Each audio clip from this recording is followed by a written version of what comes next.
দিলটাকে ময়লা রেখে দিলাম। কথা বলেন ঠিক কিনা?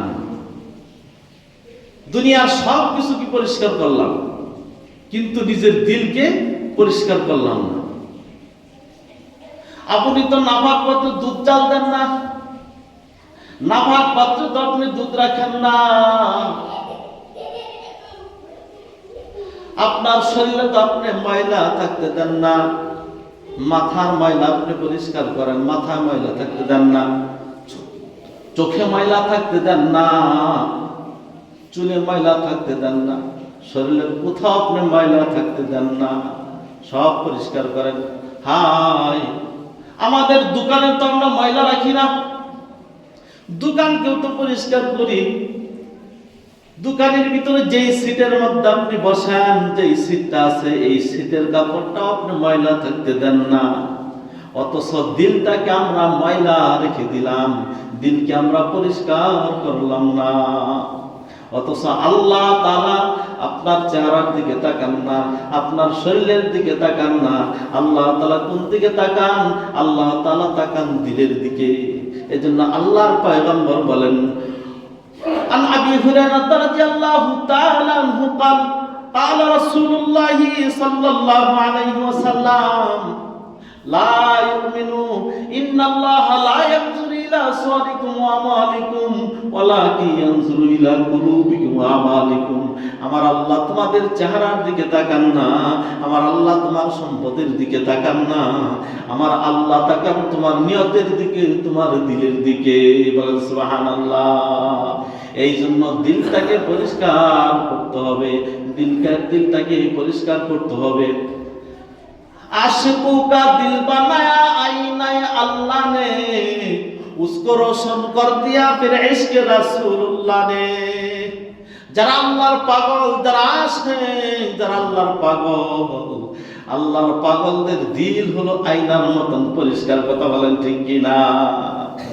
आशिकों का दिल बनाया आईना अल्लाह ने, उसको रोशन कर दिया फिर इश्क रसूलुल्लाह ने। আল্লাহ তাআলার আশিক যারা, পাগল যারা, এদের দিলকে আল্লাহ তাআলা পরিষ্কার করে দেন। আর এই দিলটাকে আবার রাসূলের সুন্নাত দ্বারা সৌন্দর্য করে দেন। বলেন সুবহানাল্লাহ। সাহাবাতে সালেহ তুরা সালেহ কুনা, সাহাবাতে তালেহ তুরা তালেহ কুনা। সৎ সঙ্গে স্বর্গবাস, অসৎ সঙ্গে সর্বনাশ। এজন্যই ভালো মানুষের সাথে চললে একটা মানুষ ভালো হয়ে যেতে পারে, আর একটা মানুষ যদি চোর ডাকাত খারাপের সাথে চলাফেরা করে, তার এক সময় দেখা যাবে ওই তার চরিত্র, ওই খারাপের চরিত্র তার ভিতরে প্রবেশ করবে।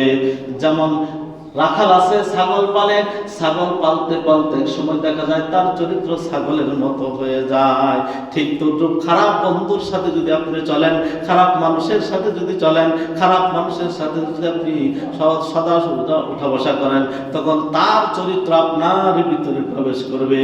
এই জন্য আল্লাহওয়ালাদের দরবার, আল্লাহওয়ালাদের দরবারে উপস্থিত থাকা, আল্লাহওয়ালাদের চেহারার দিকে তাকানো, আল্লাহওয়ালার চেহারার দিকে তাকানো। হযরত মাওলানা পালনপুর রহমাতুল্লাহ আলাইহি বলতেন, আমওয়ালার কাছে আম পাওয়া যায়, জামওয়ালার কাছে জাম পাওয়া যায়, আর আল্লাহওয়ালার কাছে আল্লাহ পাওয়া যায়। বলেন সুবহানাল্লাহ। হযরত মাওলানা পালনপুর রহমাতুল্লাহ আলাইহি বলতেন, যার চেহারার দিকে তাকালে আল্লাহর কথা স্মরণ আসে, যার চেহারার দিকে তাকালে আল্লাহর কথা স্মরণ আসে, তাকে বলে আল্লাহওয়ালা। যেমন দুনিয়াতে যারা আল্লাহওয়ালা আছে, আমরা সকলে জানি বালিয়ার পীর সাহেব শেখ গিয়াসউদ্দিন রাহমাতুল্লাহ আলাইহি দুনিয়াতে বিদায় হয়েছেন। আমরা বালিয়া যাই, হুজুরের চেহারা দেখতাম। যেদিন মাহফিল হলো, মাহফিল করলেন, বুখারীর খতম দিলেন, সব দোয়া করলেন, সবকিছু করার পর আল্লাহ তাআলা তার বান্দাকে দুনিয়া থেকে উঠে নিলেন। আমরা এখান থেকে গিয়েছিলাম গাড়ি, সবার যাই নাই, হুজুরকে দেখার জন্য, জানাজা পড়ার জন্য গেছি। যা দেখে মানুষের অভাব নাই, আল্লাহওয়ালার জানাজা পড়ার জন্য মানুষ একদম মাঠ ভরপুর হয়ে গেছে। হুজুরের চেহারা যখন দেখলাম, মৃত্যুর বিছানায় শুয়ে রয়েছে, একটা পাকা আম দেখতে যেমন মজাদায়ক দেখা যায়, আকর্ষণীয় দেখা যায়, হুজুরের চেহারাটা দেখা যায় যেন আল্লাহ পাকের নূরে ভরপুর। বলেন সুবহানাল্লাহ। নূর বিচ্ছুরিত হচ্ছে, নূর প্রকাশ পাইতেছে। বলেন সুবহানাল্লাহ। দুনিয়াতে মানুষ যখন বৃদ্ধ হয়ে যায় তখন তাদের দাম কমে যায়। সন্তানের কাছে বাবার দাম থাকে না, বাবাকে দাম দেয় না, বাবাকে বৃদ্ধাশ্রমে নিয়ে রেখে আসে যে এই বুইড়ার খেদমত করা সম্ভব না। বৌমা যখন যাক বলে সন্তান তাই শুনে শেষ পর্যন্ত বৃদ্ধাশ্রমে রেখে আসে। কথা বলেন ঠিক কিনা? কিন্তু বড় আশ্চর্যের বিষয়, যখন কোন একজন অলি, আল্লাহর অলি, বড় আলেম সাহেব, আল্লাহওয়ালা, সে যত বৃদ্ধ হয় তার দাম তত বেড়ে যায়। কথা বলেন ঠিক কিনা? বলেন সুবহানাল্লাহ। এই জন্য আমরাও যদি আল্লাহওয়ালা হই, আপনি যত বৃদ্ধ হন না কেন, আপনার সুন্দরে যতই পাগল না কেন, আপনি যখন আল্লাহর সাথে সম্পর্ক করবেন, আল্লাহর সাথে যখন আপনার লিঙ্ক থাকবে, আল্লাহর সাথে আপনার যোগাযোগ থাকবে, অর্থাৎ আল্লাহ পাকের হুকুম আপনি যখন পালন করলেন, সদা সর্বদা আল্লাহর কথা স্মরণ রাখলেন, দেখবেন আপনার ইজ্জত বৃদ্ধ বয়সে আরো আল্লাহ তাআলা বাড়ায় দেন। বলেন সুবহানাল্লাহ। যেরকম একজন উস্তাদ, মাদ্রাসার উস্তাদ, একজন শাইখুল হাদিস, বড় আল্লাহওয়ালা, সে হাঁটতে পারে না, হুইল চেয়ারের ভিতরে বসে থাকে। যেরকম আহমদ শফি রহমাতুল্লাহ আলাইহি দুনিয়া থেকে বিদায় হয়েছে, তাকে হুইল চেয়ারের ভিতরে বসাইয়া ইজ্জতের সহিত ওই দরজগার ভিতরে বসাই। বলেন সুবহানাল্লাহ। অথচ এমনি এমনি যদি একটা মানুষ বৃদ্ধ হয়, বাংলা শিক্ষিত লোক, নামাজ পড়ে না, সুদখোর, মদখোর, গাঁজাখোর, পর নারীর সাথে জিনায় লিপ্ত ছিল, একজন প্রভাবশালী ছিল, মনে করেন প্রভাবশালী ছিল, টাকা পয়সার কোনো অভাব নাই, মানিজ্যতের কোনো অভাব নাই, সবাই টাকার কারণে সম্মান করে। যখন বৃদ্ধ হয়ে গেছে, একটা ছিলা কুত্তারও দাম আছে, কিন্তু তার কোনো দাম নাই, না সন্তানের কাছে দাম, না পরিবারের কাছে দাম, কোনো কারো কাছে কোনো দাম থাকে না। কথা বলেন ঠিক কিনা? এই জন্য বন্ধুরা আমার, আল্লাহ তাআলা যাকে ভালোবাসেন, বলছিলাম আল্লাহ তাআলা যাকে ভালোবাসেন তাকে দিন দান করেন, দিন দান করেন। কথা বলেন ঠিক কিনা? আল্লাহ তাআলাকে আমরা ভালোবাসি, আল্লাহ তাআলা আমাদেরকে ভালোবাসেন, বিদায় এই মসজিদে আসার তৌফিক দান করেছেন। বলেন সুবহানাল্লাহ। এই জন্য আল্লাহ তাআলার ভালোবাসার প্রথম চিহ্ন হলো ঈমান। আল্লাহ তাআলা আমাকে ভালোবাসেন, এর প্রথম চিহ্ন কি? আল্লাহ তাআলা আমাকে ঈমান দান করেছেন। ঈমান বড় মূল্যবান সম্পদ, আর ঈমানের স্থানটা হলো কলব। এই কলবটা পরিষ্কার করতে হবে, কারণ নাপাক পাত্রে তো আপনি দুধ রাখেন না, খাবারের জিনিস রাখেন না। একটা ময়লা পায়জামা আপনার সন্তানকে কিন্তু আপনি পরান না পরিষ্কার করা ছাড়া। আপনি যেখানে ব্যবসা করেন ওই দোকানটা ময়লা রাখেন না, ওই দোকানের যে সিটে আপনি বসেন, ওই বসার সিটের কাপড়টা আপনি ময়লা রাখেন না, পরিষ্কার করে রাখেন। আফসোসের বিষয় হলো যে এই দিলটা আল্লাহ তাআলা ঈমান দিয়েছেন, এই দিলটাকে আমরা নাপাক রেখে দিলাম। এই নাপাক দিল নিয়ে যদি আল্লাহ তাআলার কাছে যাই, তাহলে আপনার আমার কোনো উপায় থাকবে না।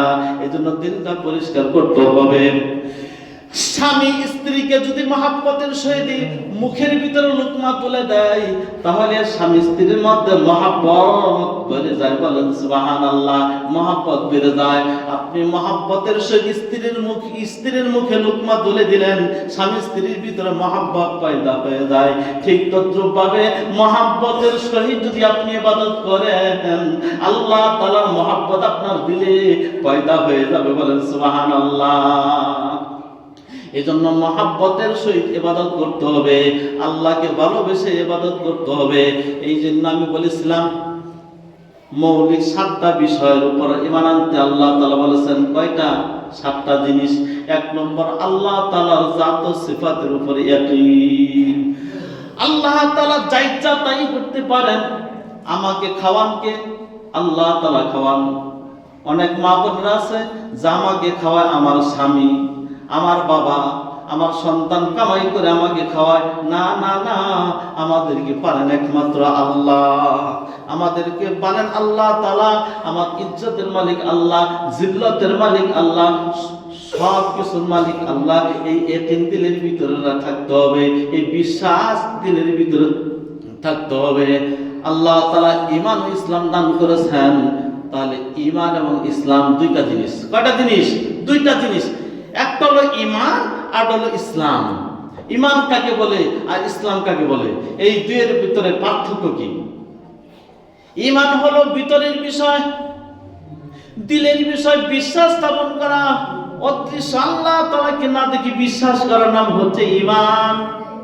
আর ইসলাম হলো নিজের জহিরি অবস্থা, নিজের লেবাস, দাড়ি টুপি সুন্নতি পায়জামা, সুন্নতি লেবাস, এইগুলো হলো ইসলাম। ইসলামে যেই পোশাক পরিধান করার জন্য শরীয়তে নির্দেশ আসছে, ওই পোশাকগুলি পরিধান করার নাম হচ্ছে ইসলাম। তাহলে ইসলাম হলো জহিরের দিকটা, বাহিরের দিক, আর ঈমানের দিক হলো ভিতরের দিক।